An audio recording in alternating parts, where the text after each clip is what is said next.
చీకుదార water ఫాల్స్కి వెళ్ళాలంటే ముందు రంపచోడవరం నుంచి రాజవొమ్మింగి వరకు ఈ హైవే మీద వెళ్ళొచ్చు. ఒకప్పుడు చాలా చిన్న రోడ్డు, ఇప్పుడు రంపచోడవరం నుంచి శ్రీకాకుళం దాకా ఈ హైవే అయితే వేశారు. అంబసింగి, వనజాంగి, పాడేరు, అరకు కూడా ఈ రోడ్డు ఈ హైవే నుంచి వెళ్ళిపోవచ్చు. ఇక మరడిమిల్లి విజిట్ చేసుకుని తర్వాత మనం అరకు వెళ్ళాలనుకుంటే మాత్రం రంపచోడవరం వచ్చి ఈ హైవే మీదకి వెళ్తే చాలా జర్నీ అయితే చాలా బాగుంటుంది. రోడ్డు అది చాలా బాగుంటుంది రోడ్డు. రంపచోడవరం నుండి రాజవొమ్మింగి సెంటర్కి వచ్చిన తర్వాత అక్కడి నుంచి లెఫ్ట్ అయితే తీసుకోవాలి చీకుదార వాటర్ ఫాల్కి వెళ్ళాలంటే. రాజవొమ్మింగి సెంటర్కి వచ్చిన తర్వాత అప్పలరాజుపేట ఊరేటంటే ఎవరన్నా చెప్తారు, ఎందుకంటే అప్పలరాజుపేట మీద డైరెక్ట్గా వెళ్తే నీ వాటర్ ఫాల్ వస్తుంది.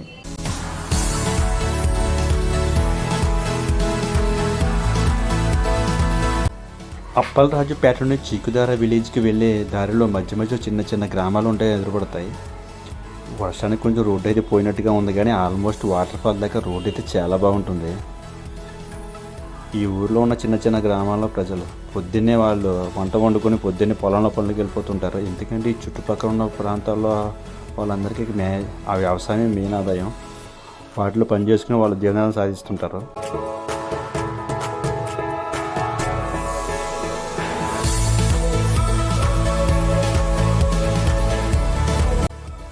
ఈ చుట్టుపక్కల అడవి ప్రాంతాల్లోకి వస్తాయి కాబట్టి ఇక్కడ ఉన్న చిన్న చిన్న గ్రామాల్లో ప్రజలందరూ కూడా ఇక్కడ వ్యవసాయాలు, భూమి మీద ఆధారపడే పంటల మీద ఆధారపడి బతుకుతారు.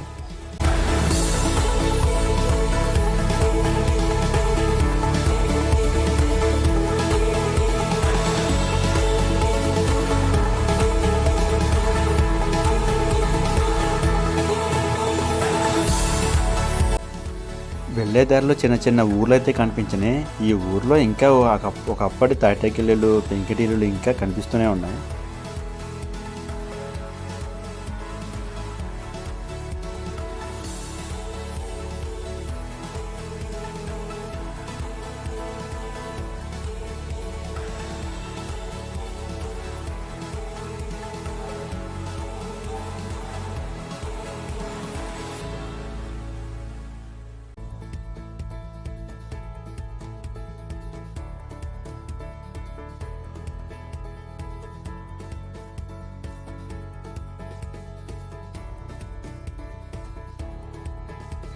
చీకుదార వాటర్ ఫాల్స్కి మొదటిసారి వెళ్ళేవాళ్ళు చీకుదార వాటర్ ఫాల్స్ అని గూగుల్లో మ్యాప్ చేస్తే లొకేషన్ చూపిస్తుంది.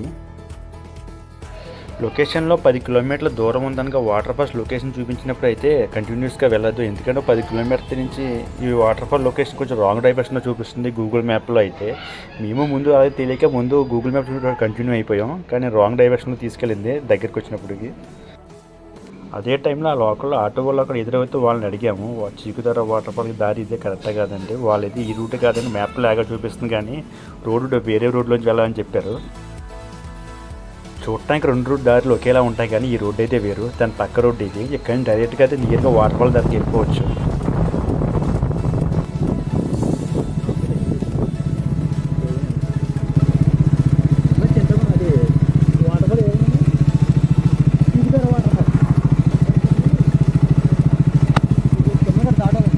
దాటాలా రైట్ సైడ్ సైడ్ బోర్డు ఉంటుందా అక్కడ? బోర్డు ఉంటుందా? Okay, thank you. ఈ రూట్ కూడా కరెక్టా కాదని చెప్పి ఇందాక వాళ్ళదే ఇదే చెప్పారు, ఇది కరెక్ట్ రూటేనని. ఇదే చీకుదార విలేజ్, ఇదే ఈ ఊరికి లాస్ట్ విలేజ్ ఈ ఏరియాలో. ఇక్కడ నుంచి 2 కిలోమీటర్లు వెళ్ళిన తర్వాత రైట్ తీసుకుంటే వాటర్ ఫాల్ వస్తుంది.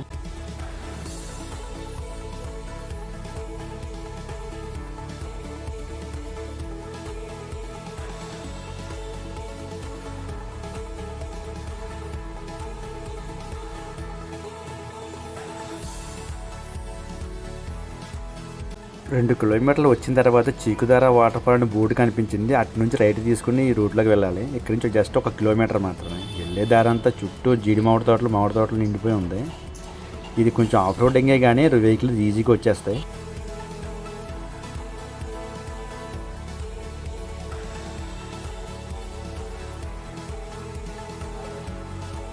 ఫైనల్గా వాటర్ ఫాల్ దగ్గరకంటే వచ్చేసాం. వాటర్ ఫాల్ దగ్గరకంటే వెహికల్ అయితే ఈజీగానే వచ్చేసినాయి. వెళ్ళేదారి ఎంట్రన్స్లో అయితే ఈ దేవుడి విగ్రహం అయితే కనిపించింది. కాలభైరవ విగ్రహంలా ఉంది ఇదైతే.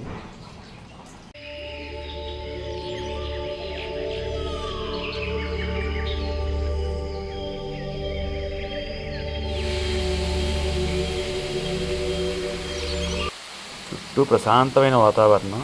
ఇలాంటి ప్రదేశంలోకి వచ్చినప్పుడు వాటర్ ఫాల్ దగ్గరికి వచ్చినప్పుడు ఇలాంటి వాతావరణంలో వాటర్ శబ్దం చాలా క్లియర్గా కనపడుతుంది. మనం వాటర్ ఫాల్ దగ్గరికి వచ్చేసాము అని.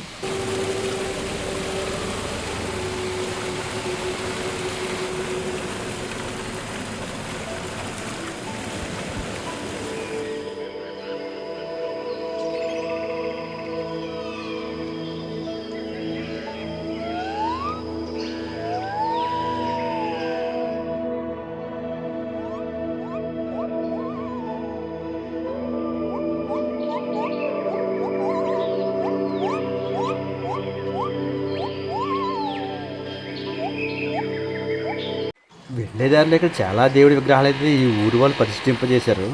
అందుకే అనుకుంటే ఇక్కడ చాలా శుభ్రంగాను నీట్గాను ఉంది. మారేడుమిల్లి వాటర్ ఫాల్స్లో అయితే ఎక్కడ చూసినా వాటర్ ఫాల్ చుట్టుపక్కలంతా తినేసిన ప్లేట్లు ప్లాస్టిక్తో చిరాకుగా చేసి ఉంటుంది. కానీ ఇది ఇక వాటర్ ఫాల్ అయితే అలా కాదు. ఇక్కడైతే మాత్రం చెత్త చెదరం లేకుండా చాలా శుభ్రంగానే ఉంది. ఈ వాటర్ ఫాల్ చూడాలనుకుంటే మాత్రం కేవలం సెప్టెంబర్, అక్టోబర్, నవంబర్, డిసెంబర్లో మాత్రమే ఇక్కడ ఈ 3-4 నెలలు మాత్రమే వాటర్ అయితే ఫ్లో అవుతుందండి. ఆ మిగతాలో వాటర్ అయితే ఉండదు. ఒకవేళ ఎవరన్నా చూడాలనుకుంటే మాత్రం ఆ టైంలోనే వచ్చి విజిట్ చేయండి. ఈ వాటర్ ఫాల్ రాజవోమింగ్ సెంటర్ నుంచి 20 కిలోమీటర్ దూరం లోపల కొంచెం వచ్చిన తర్వాత ఉంది. కానీ రాజవోమింగ్ సెంటర్లో ఎలాంటి రూమ్స్ కానీ హోటల్స్ కానీ ఎలాంటివి ఉండవు. కార్తీక మాసంలో అయ్యప్ప స్వామి మాల ధరించిన వాళ్ళు, శివమాల ధరించిన వాళ్ళు ఎక్కువగా సోమవారం మాటలు ఇక్కడికి వచ్చి ఇక్కడున్న శివలింగాన్ని పూజలు చేసుకుని స్నానం చేసి మరీ వెళ్తారంట. ఈ చుట్టుపక్కల ఉన్న ప్రాంతం వాళ్ళు చెప్పారు.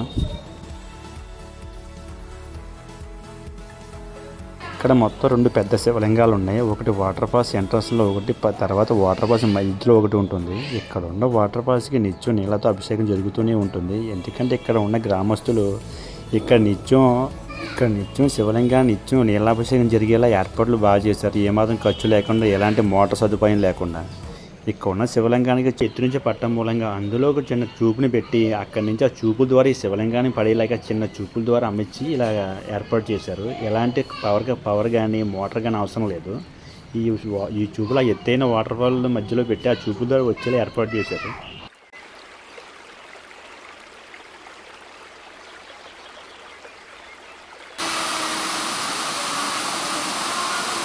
శివలింగం ఉన్న చోట నందీశ్వరుడు లేకుండా ఎలా ఉంటుంది? ఇక్కడ కూడా ప్రతి శివలింగం దగ్గర నందీశ్వరుని అయితే ఏర్పాటు చేశారు.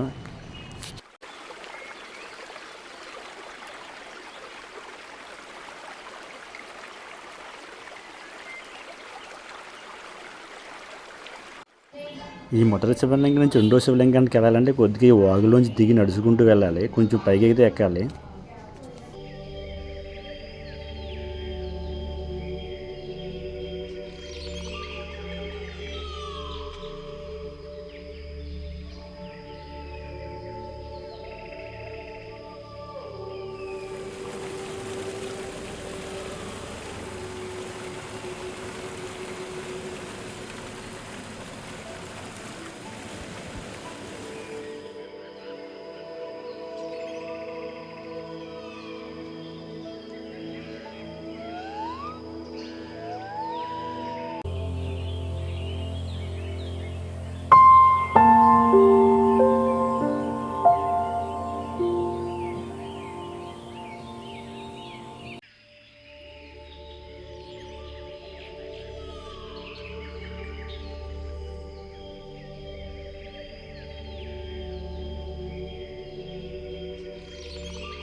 వాటర్ ఫాల్ మధ్యలో ఉన్న శివలింగానికి అయితే కొంచెం పైకి జాగ్రత్తగా ఎక్కాలి. ఎందుకంటే వర్షాకాలంలో వెళ్ళటం వల్ల ఇంకా రాళ్ళంతా వర్షంతో పడి కొంచెం పొగరి కట్టి జారిపోయేలాగా ఉన్నాయి.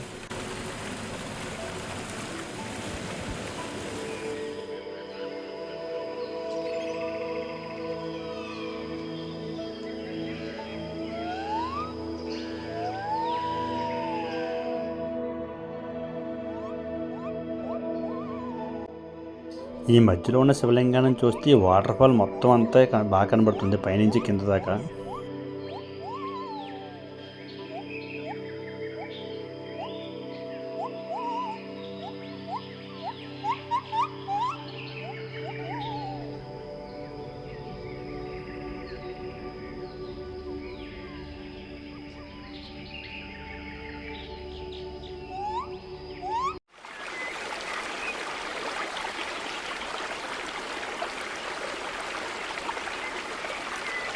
ఇక్కడ ఉన్న శివలింగానికి కూడా నిత్యం నీళ్ళతో అభిషేకం జరిగేలాగా ఇక్కడ గ్రామస్తులు అయితే ఇలా వాటర్ ఫాల్ మయంగా ట్యూబ్ని పెట్టి ఆ ట్యూబ్ ద్వారా వచ్చే వాటర్ నిత్యం ఇలా ప్రవహించేలా పెట్టారు. ఎలాంటి పవర్ కానీ మోర్ కానీ అవసరం లేదు. ఇక్కడ నుంచి చూస్తే మొత్తం వాటర్ ఫాల్ వ్యూ అంతా కనబడుతుంది ఈ రెండో శివలింగాన్ని చూస్తే.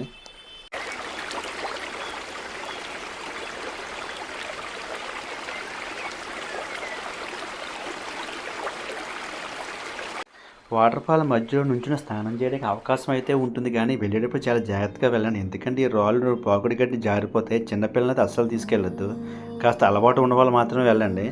ఇక్కడ స్నానం చేయాలనుకుంటే మాత్రం చాలా జాగ్రత్తగా ఉండాలండి. జస్ట్ కాలు జారి కింద పడ్డారంటే మాత్రం చాలా దెబ్బలు తగులుతాయి, కింద దాకా పడిపోతారు. ఎందుకంటే ఇక్కడ దగ్గరలో హాస్పిటల్ కూడా అవైలబుల్గా ఉండవు. అందులోనే ఊరికి 2 కిలోమీటర్ దూరంగా ఉండడం వల్ల ఇక్కడ నెట్వర్క్ కూడా సరిగ్గా పనిచేయదు. ఇక్కడ పడిపోయారంటే సహాయం కోసం మళ్ళీ ఊరు 2 కిలోమీటర్లు జనాన్ని తీసుకురావాలి. కాబట్టి అలాంటి రిస్క్ అయితే చేయకండి. ఫ్యామిలీతో వెళ్ళే వాళ్ళు అయితే పైదాకా వెళ్ళదు, కిందే స్నానం చేయొచ్చు, పైనుంచి కింద దాకా. కాస్త అలవాటు ఉన్న వాళ్ళు మాత్రమే పైకి వెళ్ళండి.